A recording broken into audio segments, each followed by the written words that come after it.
Opa! E aí pessoal, beleza? Bem-vindos a mais um vídeo do canal Errances aqui no YouTube, um canal dedicado à literatura, política e psicanálise.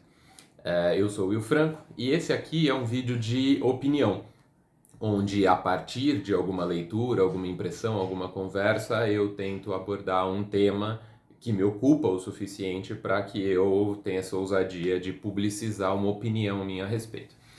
E eu queria falar sobre a maneira como me interessa abordar problemáticas sociais de um ponto de vista analítico, especulativo, né? Então, como eu acho interessante fazer teoria social. E eu vou partir de um parágrafo de um livro que é esse aqui, que chama Planeta Favela. O Planeta Favela é um livro do Mike Davis, que é um sociólogo estadunidense, foi publicado no Brasil pela editora Boitempo. Eu vou pegar aqui a publicação original é de 2006, a edição que eu tenho é de 2006 também. E eu vou ler o parágrafo para vocês, ele está no finalzinho do livro e aí depois eu explico qual que é o papel que ele tem para esse debate que eu estou propondo para a gente hoje. Então, na verdade são dois parágrafos que aí fica mais fácil de explicar. Então ele está falando sobre como tem um processo, que é o argumento do livro inteiro, né? Que tem um processo de desenvolvimento das tramas de ocupação humana no território, tanto urbana quanto para-urbana, seja rural, seja periférica, que permite entender que mais do que um desenvolvimento do tecido metropolitano e a constituição de megalópolis e espaços digitalizados e espaços de concentração demográfica elevada e tudo mais, você tem um processo de periferização que do ponto de vista quantitativo é prevalente. Então, no fim das contas, pro Mike Davis, mais do que desenvolver grandes cidades, o desenvolvimento das ocupações de território por humanos ao longo do século XX pode ser compreendido como a constituição de grandes favelas. Então, por isso que ele chama de Planeta Favela, o livro dele, né? E aí, então, tem essa passagem aqui já provocativa, né, no epílogo do livro, na página 201 dessa edição que eu estou usando. Então, ele diz, e aí agora eu vou ler um trecho dele. Mas se o urbanismo informal transforma-se em beco sem saída, os pobres não se revoltarão? As grandes favelas, como temia Disraeli em 1871 e preocupava-se Kennedy em 1961, não são apenas vulcões à espera de explodir? Ou será que a impiedosa competição darwinista, quando um número cada vez maior de pobres compete pelos mesmos restos informais, gera, em vez disso, uma violência comunitária que se aniquila a si mesma como forma ainda mais elevada de involução urbana? Até que ponto o proletariado informal possui o mais potente dos talismãs marxistas, a ação histórica? Essas são perguntas complexas, que precisam ser examinadas por estudos de caso concretos e comparativos, antes que possam ser respondidas em termos gerais. E aí abre um parênteses aqui. Pelo menos foi essa abordagem que Forrest Hilton e eu adotamos no livro que estamos escrevendo sobre o governo dos pobres. Então, pausa para o merchan do cara aqui. Aí volta para o texto. Especulações pós-marxistas pomposas, como as de Antônio Negri e Michael Hart, sobre uma nova política de multidões nos espaços rizomáticos da globalização, continuam sem fundamento em nenhuma sociologia política real.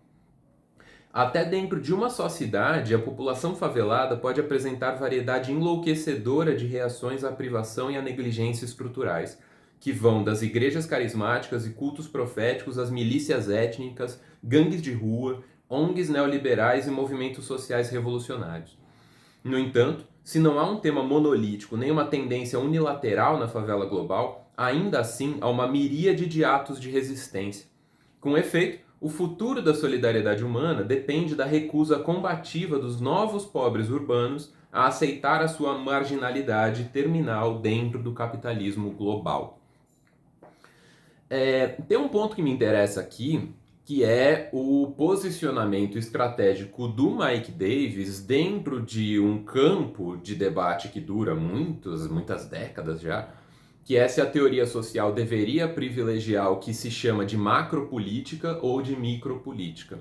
E aí os posicionamentos variam infinitamente, e lembrando para quem está chegando agora, ou mesmo para quem já me conhece, que eu sou um leigo nesse território, né? Eu sou psicólogo de formação, trabalho como psicanalista, como professor na área de psicanálise, na interface com a política, mas ainda assim psicanálise.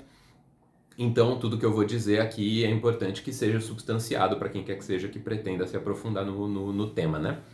Acontece que, então, em termos gerais, né, tem uma problemática em que o Mike Davis entra, que é essa da relação entre micropolítica e macropolítica, e que aparece em particular nessa crítica que ele faz muito dura ao trabalho do Antônio Negri e do Michael Hart, que escreveram alguns grandes livros, que tem muita circulação sobre o império e sobre a multidão, quando eles vão falando sobre os arranjos do capitalismo global nas últimas décadas.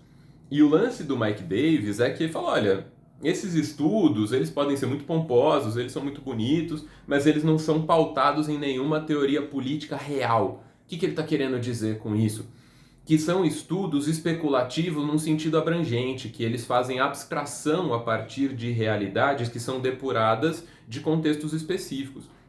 Na verdade, uma coisa que o Mike Davis fala ao longo do livro é que muito da teoria social contemporânea se baseia na experiência de pesquisadores, tanto de ponta quanto de gabinete, vinculado às grandes metrópoles e aos centros de estratégia e inteligência do capitalismo atual, né? Das tramas sociais, das tramas de sociabilidade no contemporâneo. Então são pessoas que estão ali, bom, Paris e arredores, Berlim e arredores, Nova York e arredores, São Paulo e arredores, Rio de Janeiro e arredores, por aí vai, a gente pode ir multiplicando.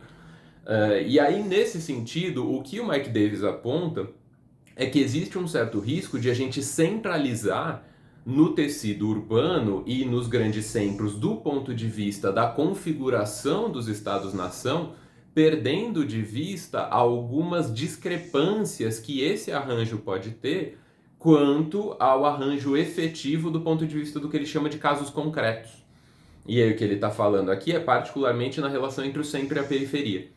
Então ele trata as análises de sociologia que tem esse tipo de pompa, que ele diz, essa pompa pós-marxista, de tratar a periferia como um espaço periferizado pelo centro que deve ser tratado nesse caráter, enquanto uma periferização relativamente a um centro, como se o centro fosse, por natureza, centro e a periferia fosse, por natureza, periferia, e isso definisse esses lugares. E aí entra isso que o Mike Davis fala no trecho final dessa passagem que eu citei para vocês. E olha, quando a gente olha para as periferias ou para as grandes favelas globais, como ele fala, a gente encontra uma miríade de coisas que são muito diferentes entre si. Então não é só de ser periferia que a periferia vive. Na periferia tem muita coisa acontecendo. E aí, a cada circunstância, você teria especificidades, né, concretudes, para aproveitar o jargão dele. Então, para cada contexto, você teria circunstâncias específicas. E isso põe um limite para o efeito heurístico e, portanto, analítico e também preditivo de análises pomposas e globais. E aí, pompa é um termo mais pejorativo que ele mesmo usa, né? O ponto é, entre uma análise que tem uma propensão macro e que então deriva uma leitura que tem uma pretensão global, olha, o mundo hoje é assim, olha, as sociedades hoje são assim. O Mike Davis está levantando essa bola de cara, a gente precisa olhar para unidades menores do que o mundo. O mundo é uma unidade um pouco grande demais. Ou mesmo o Ocidente é uma unidade grande demais, a gente precisa olhar para casos, que é o que ele vai tentando fazer ao longo desse livro, né? Então ele tem um argumento global que ele deriva de uma análise que ele vai fazendo de demografias nacionais específicas, de estatística, de relatórios de inteligência, e aí ele vai lendo várias coisas para tentar tensionar estratégias de investigação de casos concretos. Né, que são alguns países que ele pega ali do continente africano, do continente americano, do continente europeu, e aí ele vai derivando algumas leituras, asiático também, se eu não me engano. Então ele pega várias leituras, mas ele não globaliza essas coisas no sentido de fazer uma generalização de como seria por tudo. Né? Ele tem esse argumento central, que a gente precisa tomar cuidado para não naturalizar a centralidade das metrópoles. Então é comum que as metrópoles sejam centrais do ponto de vista do arranjo da trama urbana naquele território em particular. Então você pega a grande São Paulo e tá bom, São Paulo é o centro no sentido de que Osasco, Barueri, Taboão da Serra, Itapecerica são cidades que estão um pouco periferizadas em relação a São Paulo. Ok. Mas isso não significa que tudo que acontece nessas cidades é periferizado em relação a uma centralidade que estaria no arranjo sociológico que os sociólogos e teóricos políticos conseguem depreender da dinâmica de São Paulo enquanto objeto de análise. Dá para entender? Um exemplo concreto aqui, né, que tem a ver com uma coisa que me interessa muito, que é arranjos urbanos que tem um definidor que ele é circunscrito àquela realidade. Teve um podcast que foi lançado ano passado, se eu não me engano, que chama Nenê da Brasilândia.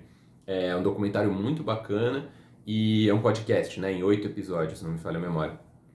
E ali uma coisa que eles falam muito é o papel dessa figura, que é a Nenê. Nenê foi uma pessoa, né, Floripes de Souza, que teve um papel muito relevante na organização do tráfico de maconha, mas também dos arranjos, né, enfim, paralegais de comércio e sociabilidade nessa região da Brasilândia nos anos 70 e 80.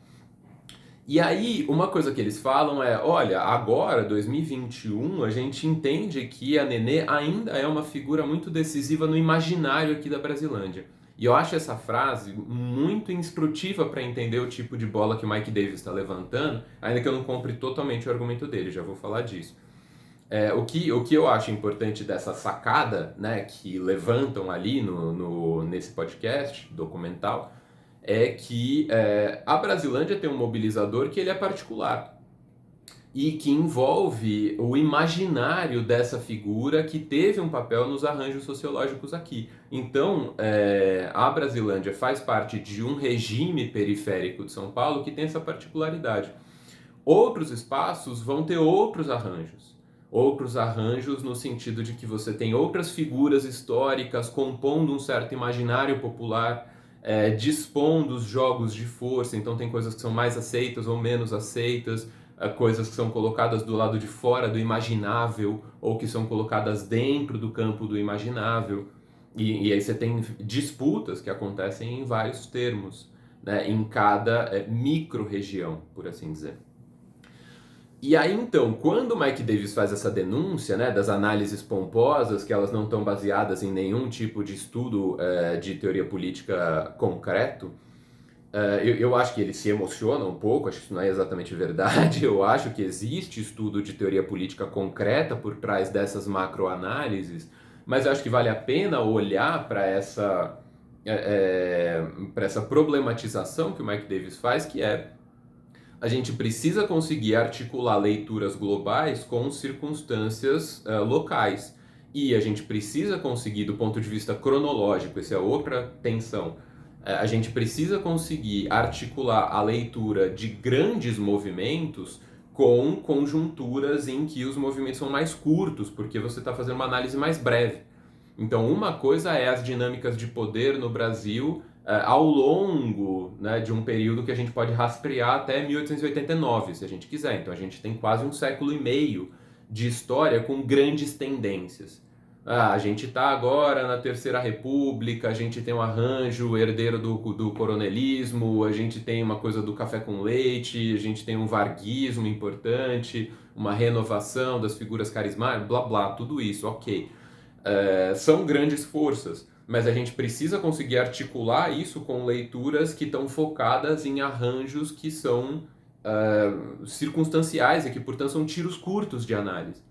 A relação da crise nas grandes cadeias globais de produção por conta da eclosão das guerras ali, né, ali no entorno da Europa agora, e a relação disso com 2008, com a crise de 2008 ou com atritos anteriores do ponto de vista do sistema financeiro internacional. Como essas coisas impactam, como o Lula III, como as pessoas têm dito, recupera um legado do grande período petista anterior, como ele se coloca em contraposição ao regime imediatamente anterior, como estão sendo feitas as composições, porque uma das coisas que é atribuída ao Lula particularmente é essa capacidade de articular regimes ambíguos. Isso agrada muita gente, desagrada muita gente, mas ele faz composições. Então, isso no micro eu tô falando. E aí todo ponto é a gente conseguir manter esse tipo de articulação, esse tipo de leitura que tem um movimento, né? E eu acho isso particularmente importante quando a gente se põe a analisar fenômenos específicos, porque isso põe a gente a salvo de um certo encantamento do caráter solucionador das análises que a gente faz. Então você pega estatística e uma leitura da perspectiva econômica atual e fala, entendi o que está acontecendo agora, o que está acontecendo aí. Se você esgotou o entendimento, você está vulnerável. A gente precisa conseguir manter essa abertura, manter essa capacidade de ver vetores se compondo. Né? A questão não é exatamente você virar alguém que entendeu alguma coisa e por isso sabe o que está acontecendo, porque na prática a história está sendo escrita conforme ela está sendo escrita, então ninguém esgota o entendimento de nada. Então, quando Mike Davis faz essa contraposição, eu acho interessante, não porque eu compre o argumento dele, de que a gente precisa das leituras de casos concretos, como se o caso concreto fosse resolver alguma coisa. Eu não acho que resolve. Mas eu acho interessante a gente manter essa abertura para a forma como estratégias de leitura encontram seus limites. E talvez isso nos ajude a lembrar dos limites que as nossas próprias análises têm, e isso mantém uma possibilidade de estabelecer, sim, leituras, hipóteses, até explicações, mas considerando essas leituras, hipóteses e explicações como instâncias abertas. Né? Elas têm um certo potencial explicativo, mas nunca têm potencial explicativo total. E esse é um risco que essas leituras maiores, né, que o Davis está denunciando, me parece que correm maior risco de incorrer, que é esse de encantar o estudioso como uma explicação pronta. Então, não, isso é por causa do neoliberalismo. Não, isso é por causa do capitalismo tardio. Não, isso é por causa do autoritarismo da América Latina, herdeiro do sistema colonial imperialista. Não, isso é porque o esquerdismo recorre a isso e aquilo. Essas leituras que são muito globais, elas podem parecer funcionar como uma espécie de bola de cristal. Assim. Então acho legal esse tipo de chamada de atenção que o Mike Davis faz, não porque o lado para o qual ele aponta os esforços esteja a salvo, mas porque eu acho que é um bom convite para a gente calibrar o nosso pendor, a nossa sanha explicativa, onde ela se pretende total. Né? E só uma nota de rodapé aqui no finalzinho desse vídeo já. A mesma coisa vale, é claro, para o uso da teoria psicanalítica, que, por definição, precisa não ser uma teoria que explica coisas exaustivamente. Então, para os colegas psicanalistas que estão escutando esse vídeo, cara, vale a mesma lógica, não em termos de macro e micro, mas em termos do movimento do pensamento daquele que mobiliza a teoria com pretensão explicativa, tá? Então, por razões diferentes, mas a lógica acaba sendo a mesma. É isso, povo. Espero que vocês tenham gostado. Fica a indicação do livro, por sinal. Planeta Favela é um livro bem legal, faz tempo que eu li, mas um livro muito interessante, um livro muito aberto, muito corajoso, com muita erudição e uma leitura agradável também. Apesar, né, de algumas empolgações que ele vai, mas faz parte do cara, direito dele também. Então é isso. Então, obrigado pela atenção e até uma próxima, gente. Um abraço.